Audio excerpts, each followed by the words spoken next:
Picture this. It's midnight in the southern Philippines. Families are asleep. The air is still. Suddenly, the ground begins to shake. Walls crumble.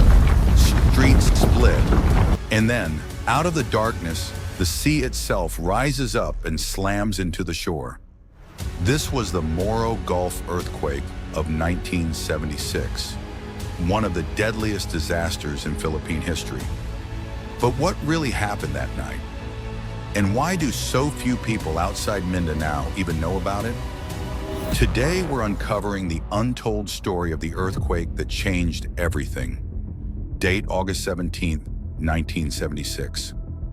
Location, Moro Gulf, off the coast of Mindanao. At 12:11 a.m., a 7.9 magnitude earthquake struck deep under the sea. The shaking was violent, lasting nearly a minute, enough to flatten towns and leave people panicking in the dark. But the earthquake was only the beginning. What came next was far deadlier.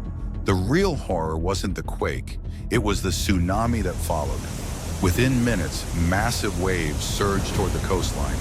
Entire villages along the shore were swallowed. In some places, the waves reached 4 to 5 meters high. That's like a 2-story building of water crashing down.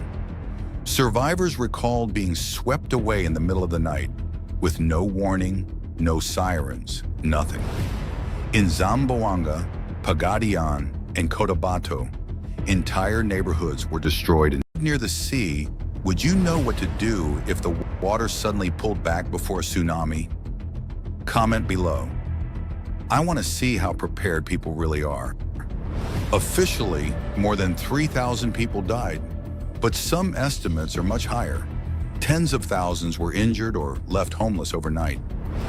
Families were separated in the chaos. Many never reunited. The worst part, it struck while people were asleep. Unlike disasters in daytime, most victims had no chance to react. Survivors described hearing screams in the dark, the sound of houses cracking, then the roar of water. In some coastal villages, 90% of the population was wiped out in one night. Rescue efforts were chaotic. Roads destroyed, communication cut, and the military overwhelmed. President Ferdinand Marcos declared a state of emergency.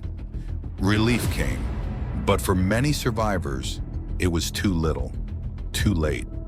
Entire communities had to rebuild from scratch, but the trauma never left. Strikingly, this disaster barely made international headlines compared to other earthquakes of the time. There, the pattern of devastation was appalling. Huge swathes of mud covered areas where fishermen's homes once stood. Whole communities disappeared, literally wiped off the face of the earth by a moving wall of water that was 30 feet high. In Cotabato, a city of 100,000 people, 1,500 died when housing blocks, a restaurant, a college, and 2 4-story hotels collapsed. The government in Manila proclaimed a national calamity and drafted thousands of troops to help with rescue work and rehabilitation. As the soldiers fought to free the injured, there were scores of individual stories of heroism and tragedy, like the Cotabato lawyer who worked all night with the army trying to reach his wife, 3 children and mother-in-law under the rubble of their apartment. He could see his wife and speak to her, but he couldn't reach her, and she died in the wreckage the following morning. The full extent of the disaster became clear as different areas of Mindanao. The Moro Gulf earthquake revealed how vulnerable the Philippines is to quakes and tsunamis. It pushed for better disaster planning, but decades later, many communities are still unprepared.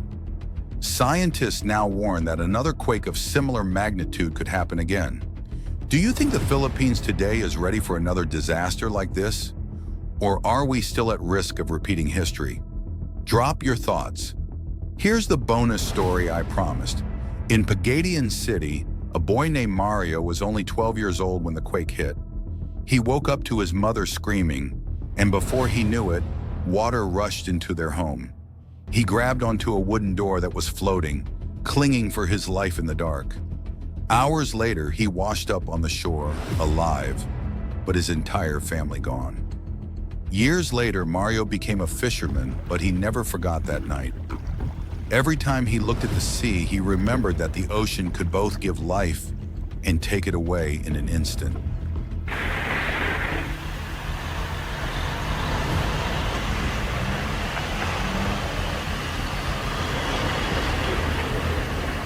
The full extent of the disaster became clear as different areas of Mindanao reported their casualties to a national coordinating committee.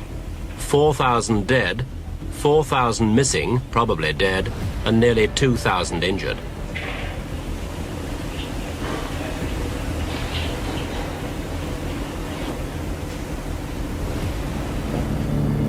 Pagadian, 80 miles northwest of Cotabato, lies on the Gulf of Moro and took the full force of the tidal waves.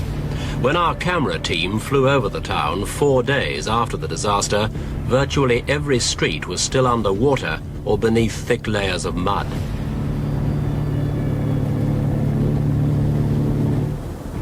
Here too, the smaller coastal villages had suffered terribly. Many of the traditional dwellings, wooden houses raised on stilts, had been reduced to little more than matchwood.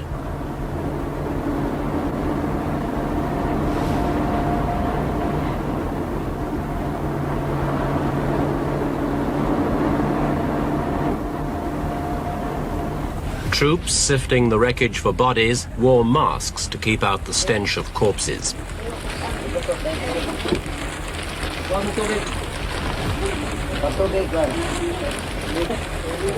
This baby was the youngest child of Marthiel Del Monte. She was only 8 months old and one of 3 children Mr. Del Monte lost in the deluge. The Moro Gulf earthquake wasn't just a natural disaster. It was a reminder of how fragile life can be and how prepared we need to be for the next one. If you learned something new today, hit that like button, subscribe for more hidden histories, and don't forget, share this with someone who lives near the sea, and drop your answers in the comments. I'll be checking them out. Until next time,